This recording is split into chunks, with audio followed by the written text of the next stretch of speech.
এখন আমরা দেখব খুব সহজে কিভাবে আমরা মিনি গেমটা সলভ করে একটা চাবি পেতে পারি।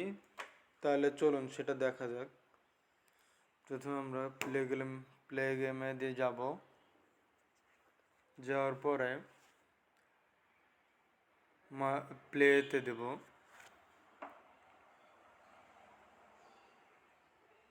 প্লেতে দেওয়ার পরে এবার আমরা এইটাকে ডানে দেব, এটাকে উপরে দেব,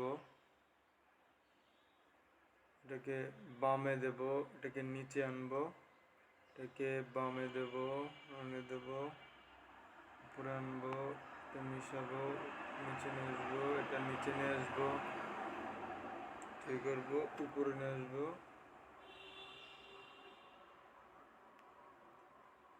দুইটা নিচে নিয়ে আসবো, এটাও নিচে আনবো, উপরে আসবো, এটা